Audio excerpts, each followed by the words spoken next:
Welcome back.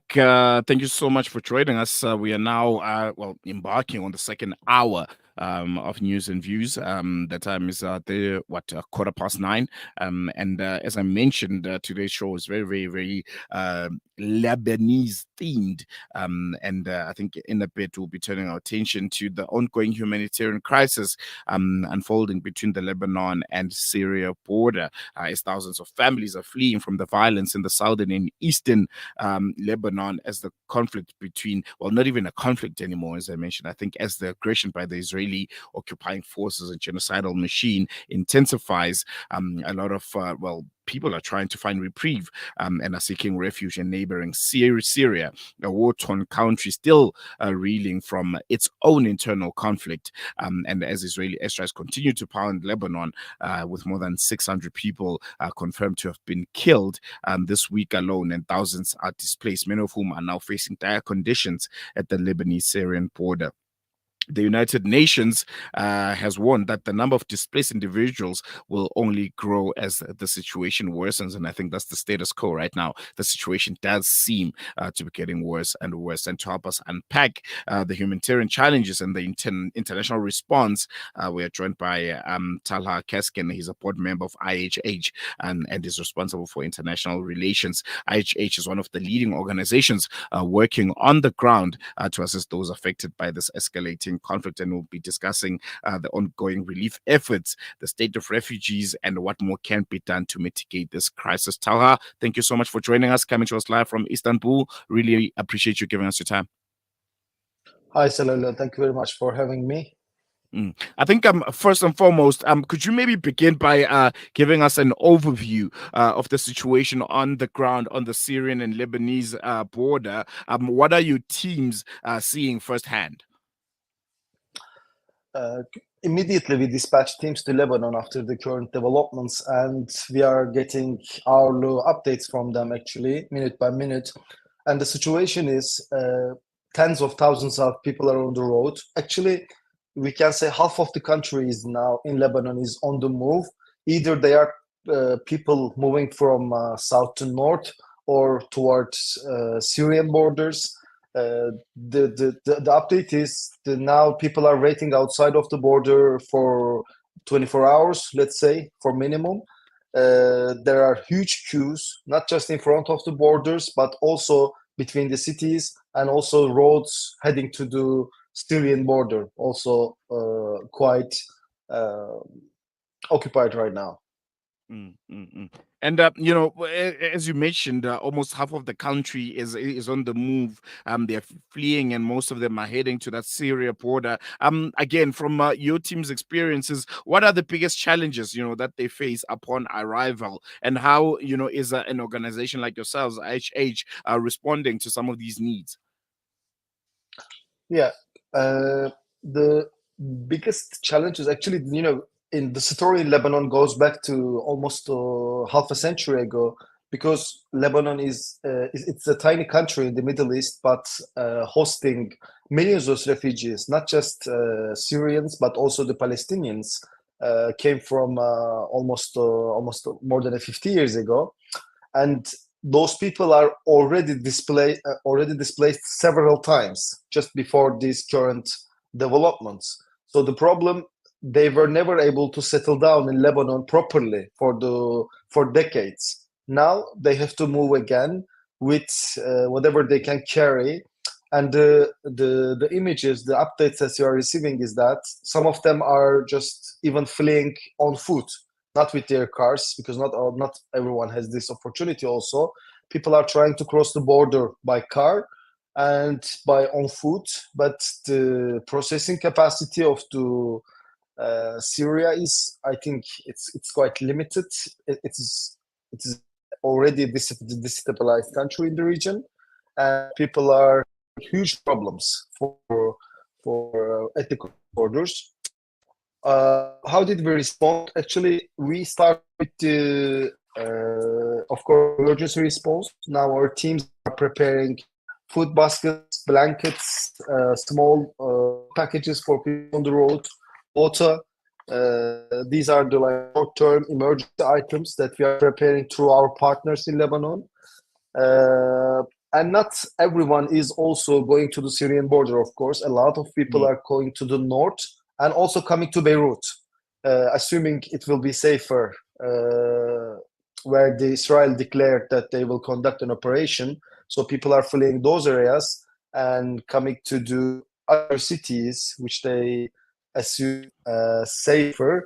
And we are preparing some warehouses in those locations to be able to respond as quickly as possible when people arrive. And I think if there's one thing that's really interesting with this is the refugee flow. I think you touched a bit on this. Is almost a striking reversal of circumstances, given Lebanon has been hosting, as you mentioned, over 1 million Syrian refugees for years now.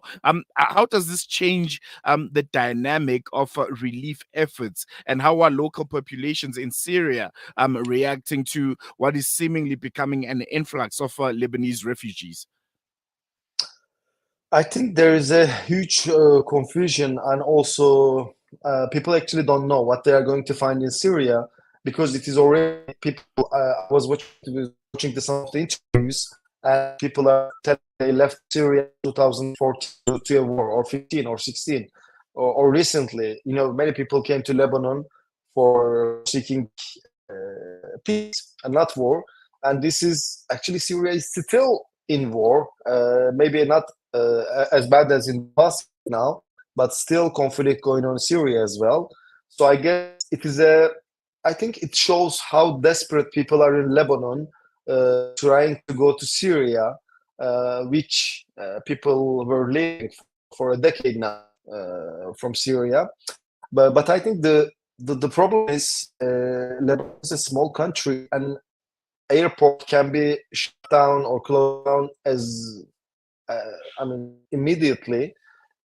Just one strike, bombing could do that, and people don't have a lot of options. Here you need to go. The only option you can go by car is Syria from land, and see the only viable option is the Cyprus, and then the planes. Of course, you can go anywhere, but in these situations, usually air travel is not also possible. So it is striking that people are so desperate to go to Syria due to what is coming to Lebanon right now.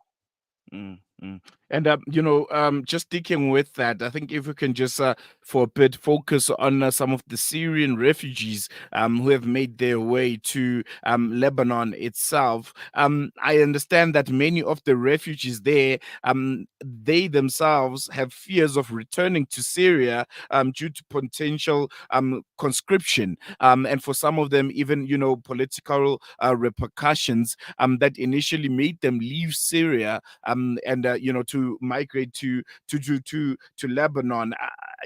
Are you getting some of those cases of people being scared to go back to Syria, and how are you guys dealing with them?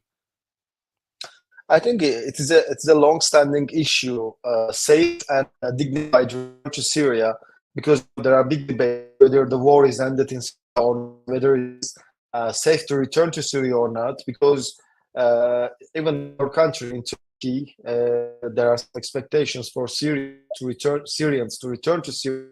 But we know that as humanitarians, the situation is not safe for many people. Maybe not for everyone, but for many people, it's not safe in Syria. And I think it will be the same situation in Lebanon. Not everyone will be willing to go to Syria.